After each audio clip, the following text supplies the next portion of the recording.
The ring appeared on her finger one soft October evening.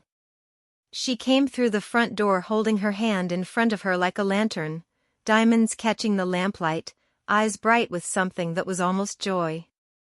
I remember standing at the stove stirring soup the way I had stirred it every Sunday for 28 years. I set the spoon down, wiped my hands on the apron she once laughed was so old-fashioned, and opened my arms. She let me hold her for exactly 3 seconds. Then she stepped back and the distance began. His name was Ethan. Old money, new ambition. His mother wore pearls the size of tears and spoke of venues before she ever asked my name. That night we sat at the kitchen table. The same table where Sarah learned to write her letters, where we celebrated every birthday with a cake I baked myself. She spread glossy brochures across the scarred wood, castles in Ireland, vineyards in Tuscany, a glass house on the coast that cost more for one evening than most people earn in a year. I asked quietly, "Have you thought about the church where your father and I were married?" She smiled the way you smile at a child who has suggested rainbows for dessert. "Mom, that place is sweet, but this day has to be perfect." I nodded. I poured tea no one drank.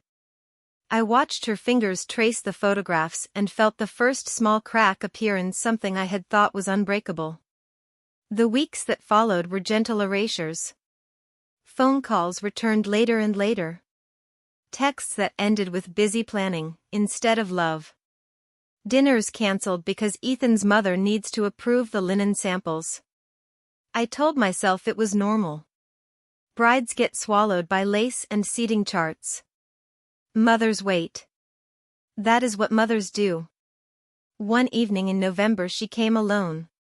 She sat on the edge of the sofa, knees together, hands folded the way she used to when she had broken something expensive. "Mom," she said, "Ethan's family is traditional. They feel the wedding should reflect their circle." I waited. The clock above the fireplace ticked the way it had ticked through every hard conversation we ever had. She looked at her manicure instead of at Evenement. "I think it might be easier if you let me handle everything. You've done so much already." I remember the taste of iron in my mouth. I remember smiling the small, careful smile widows learn. "Of course, darling," I said. And the crack widened into a canyon I pretended not to see. By January the house felt colder, even when the furnace ran all day. The wedding invitations arrived in the mail addressed only to me, no one guessed, though her father had been gone 8 years. I laid the heavy cream envelope on the kitchen table and stared at it until the gold lettering blurred. The planner's name was Celeste. She had phoned me in November full of warmth and questions about Sarah's childhood, favorite flowers, the song we danced to at her sweet 16. Then, after Sarah's visit, the calls stopped. Emails went unanswered. When I finally reached her, her voice was polite frost. "Oh, Mrs. Hawthorne, Sarah asked that all decisions go through her now. You understand." I understood. I began noticing small things. The caterer who used to leave voicemails saying your daughter loves the lemon raspberry idea now said the bride has chosen the filet. The florist sent sketches addressed only to Sarah and Ethan. My name had been quietly erased from every contract I had quietly paid. One gray afternoon I drove to the bridal salon unannounced. Sarah was standing on a platform surrounded by mirrors and tulle while Ethan's mother pinned the veil. They did not hear the bell at first. I stood in the doorway watching my daughter turn into someone else's bride. When she saw me in the mirror her smile faltered for half a heartbeat. Then it returned, brighter, practiced. "Mom, we're kind of in the middle of something." Ethan's mother did not even turn around. I said I only wanted to see the dress. Sarah sighed the way you sigh at a delivery person who has the wrong address. Celeste appeared from nowhere and gently took my elbow. "Perhaps another day, Mrs. Hawthorne. We're on a very tight schedule." I let her lead me out. The bell above the door sounded thinner on the way out than it had on the way in. That night I sat in the dark living room with the invitation in my lap. I ran my thumb over the raised lettering that spelled only my name and felt the years of lullabies and fevers and first heartbreaks fold themselves into a very small, very cold place inside my chest. I made myself a cup of tea I did not drink. I looked at the photographs on the mantel, Sarah missing her front teeth, Sarah in a graduation cap, Sarah blowing out 18 candles while I held the cake steady. And somewhere between the second and third photograph I stopped waiting to be remembered. February brought snow that stayed on the ground too long. The house was quiet the way houses become quiet when someone inside has stopped hoping. One evening I went looking for the Christmas ornaments Sarah loved, the little glass ballerinas she used to hang herself. They were stored in the attic with the boxes marked in her father's handwriting. I moved a trunk and found another box behind it, smaller, locked with the brass key I had worn on a ribbon around my neck for 20 years.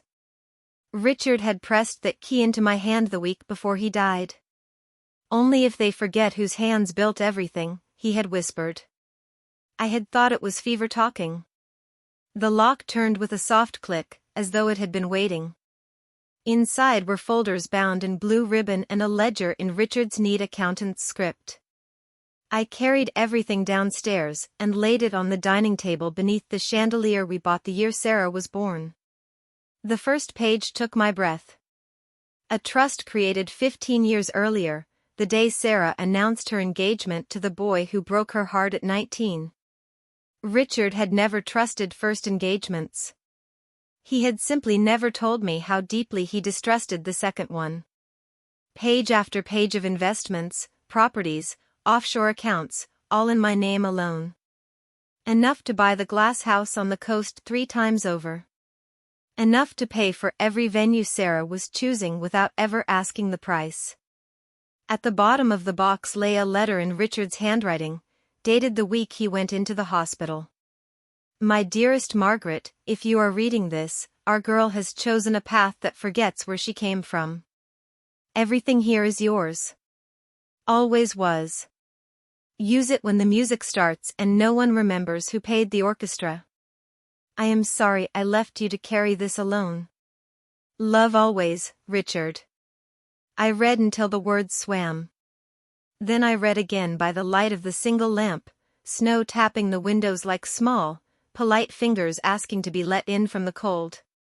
I closed the ledger and sat very still. The house no longer felt empty. It felt like it was holding its breath with me. That night I began moving money the way you move furniture in the dark, slowly, carefully, so no one hears the scrape. Small amounts at first. Then larger ones when I learned how easily numbers can disappear if you know which doors to open. I kept the brass key on its ribbon. I wore it beneath my blouse where no one could see it beat against my heart like a second, steadier pulse. March arrived soft and treacherous. The snow melted into the ground and left everything damp and waiting. I became a student again, only this time the subject was my own erasure. I learned the exact cost of the glasshouse venue, $248,000, non-refundable after April 1st. I learned the florist required final payment 60 days before the date. I learned the string quartet Sarah adored had a cancellation clause that returned nothing after May 15th. I learned these things quietly. I phoned from the library on Tuesdays when Sarah thought I was at bridge club. I used the polite, slightly confused voice of a widow who just wants to help. People told me everything. I kept a small leather notebook in the drawer with Richard's fountain pen. Each page filled with dates, amounts, contract numbers, names of assistants who felt sorry for the mother who was no longer involved. I wrote in Richard's ink until the bottle was nearly empty and the pages looked like quiet ammunition. At night I sat at the kitchen table under the same lamp and moved money the way other women move furniture when they are preparing to leave a house forever. 10,000 here. 50 there. Never enough to raise an alarm, always enough to matter when the final bell rang. Sarah came once in April. She breezed in with fabric swatches and seating charts, talking over me before I could offer tea. She spread everything across the table like a general planning a campaign. I watched her fingers fly over names, Ethan's cousins, college friends, the mother-in-law's entire garden club. My name appeared once, penciled in the corner in tiny letters, M. Hawthorne, Table 28. Table 28 was behind a pillar near the kitchen doors. I smiled and asked if she needed anything pressed.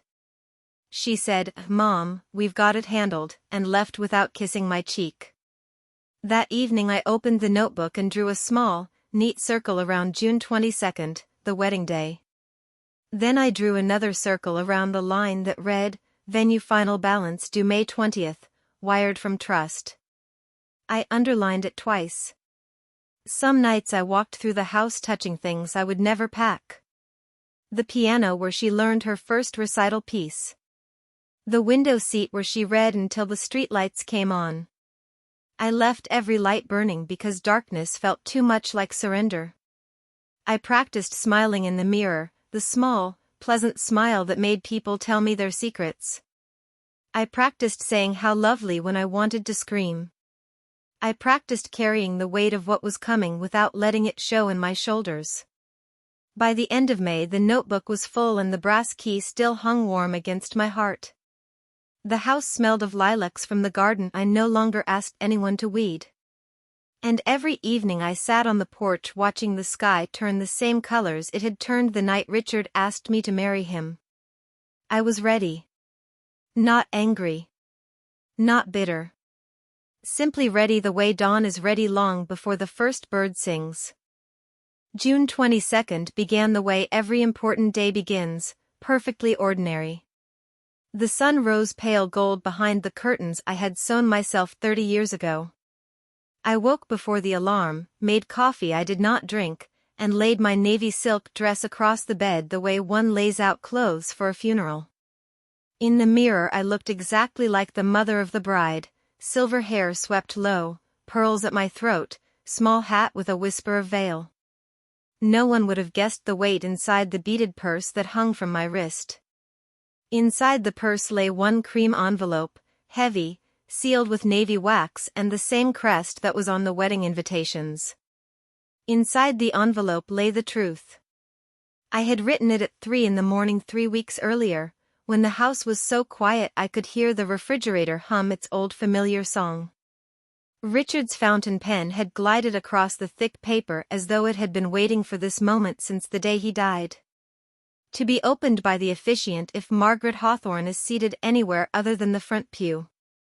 I showered, dressed, pinned the hat at exactly the right angle, and slipped the envelope into the purse beside the brass key that still hung on its ribbon. Then I walked downstairs, locked the front door behind me, and left the key under the flower pot the way I had done every Saturday when Sarah was small and waiting for me to come home from the market. The taxi smelled of leather and someone else's perfume. The driver asked if I was going to a wedding. I said yes. He wished me a beautiful day. I thanked him and watched the town slide past the window for perhaps the last time. At the cathedral the roses were already wilting in the heat. White tents billowed on the lawn like sails of ships that would never carry me home again. Guests in pastel and perfumed drifted up the stone steps.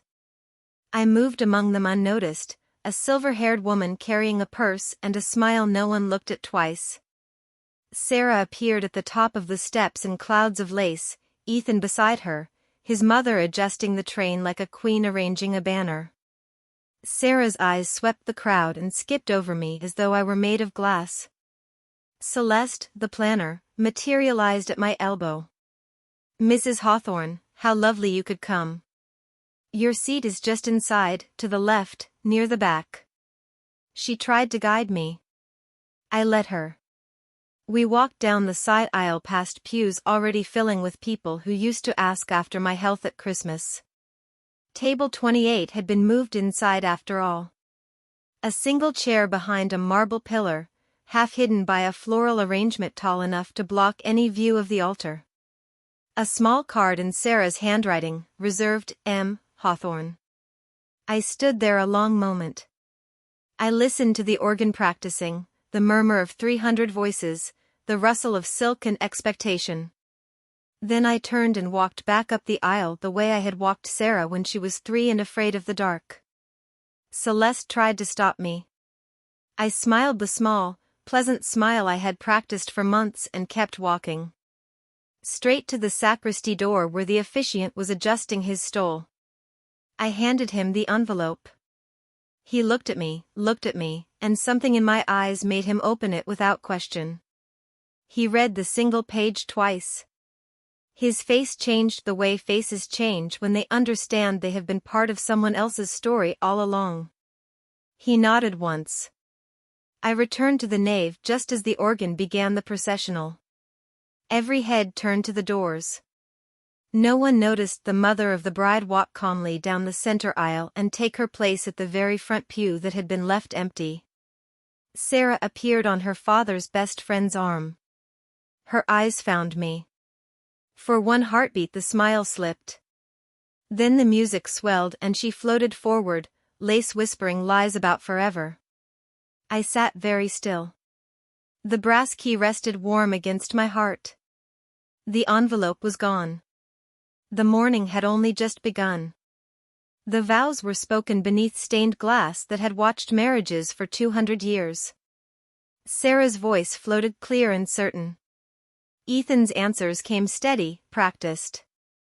I sat in the front pew with my hands folded over the beaded purse and listened to promises I was no longer part of. When the officiant reached the final blessing, he did not close the book. Instead he lifted the cream envelope I had given him, turned to the congregation, and spoke in the gentle, carrying voice reserved for baptisms and funerals. Before I pronounce these two joined, a letter has been placed in my hands with instructions that it be read aloud if Margaret Hawthorne was seated anywhere but the place of honor. A rustle moved through the pews like wind through dry leaves. Sarah's bouquet trembled. He broke the navy seal a second time, though he already knew every word. He began to read in the same measured tone he had used for the vows. To my daughter Sarah, on the day you chose to forget whose hands carried you into this world. He read slowly. He read every line I had written at 3 a.m. while the house held its breath. He read of the trust created the day she first broke her mother's heart at 19. He read the exact balance as of that morning, $4,872,000, held solely in my name. He read the list of every deposit that had paid for the glass house, the orchids flown from Thailand, the string quartet, the champagne no one had yet tasted. He read the quiet clause Richard had written 15 years earlier, upon any public act of disrespect toward Margaret Hawthorne, all funds revert irrevocably to charities chosen by her alone. The cathedral had never been so silent. Even the candles seemed to stop flickering. Sarah's face went the color of the lilies at her feet. Ethan's mother clutched her pearls so hard one snapped and rolled beneath a pew. The officiant folded the letter, placed it back in the envelope, and looked out over the sea of stunned faces. "Margaret," he said gently, "the microphone is yours if you wish it." 300 heads turned to me. I rose. My navy silk rustled like a small, dignified flag. I walked to the lectern the way I once walked Sarah to her first day of school, slowly, so she would not be afraid. The microphone smelled of brass and candle smoke. I did not grip it. I simply rested my hands on either side and let the silence settle. Then I spoke. Not loudly. Mothers never need to shout when the room is already listening with its whole heart. "Sarah, today you are beautiful. Today you have everything you planned. And today you also have the truth you tried to hide behind a pillar." I paused long enough for her to hear her own breathing. "I did not come here to stop your wedding. I came to remind you whose love paid for every petal on this floor. The trust will be dissolved at 5 o'clock this evening. Every cent will go to the children's hospital that saved your life when you were 7, and to the scholarship fund that carries your father's name. You will still have your marriage. You will simply have it without the money you believed was already yours. A single tear slid down Sarah's cheek, cutting a perfect line through the makeup that had taken 2 hours to apply. I looked at her a long moment, the way you look at a photograph you know you will never hold again. Then I stepped back from the microphone. The officiant waited. No one moved. At last he closed the book with a soft, final sound. "You are married," he said quietly. But perhaps not in the way any of us imagined. The organ did not play. Guests filed out beneath a sky that had turned the color of ash. Sarah stood at the altar alone in a dress that suddenly looked too heavy. I walked back down the aisle without hurry. At the door I paused, turned once, and met my daughter's eyes across the emptiness. I did not smile. I simply inclined my head the way queens do when the crown has served its purpose. Outside, the June air smelled of roses beginning to fade. I got into the waiting car, closed the door, and asked the driver to take me home. The cathedral bells never rang. They tell me the reception was cancelled before the first course was served. The glass house stood empty, orchids wilting in the heat. The string quartet packed their instruments and left without payment. Sarah tried to reach me for weeks. Messages that began with anger and ended in tears. I let them sit unanswered the way snow sits on a roof, quiet, heavy, final. One October afternoon she came to the house alone. She stood on the porch in the same coat she wore at 16 and asked if she could come in. I made tea. We sat at the kitchen table where everything had once been possible. She cried without sound. I passed her tissues the way I once passed her crayons. When the cup was empty she whispered, "Why didn't you just tell me?" I looked at her for a long moment. "Because, darling," I said, "some lessons can only be learned when the music stops and the lights come up on an empty room." She left without the coat. I hung it in the closet beside the dress I will never wear again. Some evenings I walk through the garden Richard planted the year Sarah was born. The roses have grown wild and perfect. I sit on the bench beneath the arbor and drink tea from the cup that has only ever known one pair of lips. People ask if I am lonely. I tell them loneliness is a house where no one pretends you do not belong. It is surprisingly peaceful. The last laugh is never loud. It is the sound of a cathedral falling silent. It is the rustle of navy silk walking away untouched. It is an old woman closing her own front door on a life that no longer fits, knowing every room inside still carries her name whether anyone speaks it or not. If this story rested somewhere gentle inside your heart tonight, stay a while longer. The kettle is always warm, the chair by the window is waiting, and there are many more quiet evenings when a woman remembers she was never the shadow they tried to make her. You are safe here. You are seen. And that, my dear, is enough.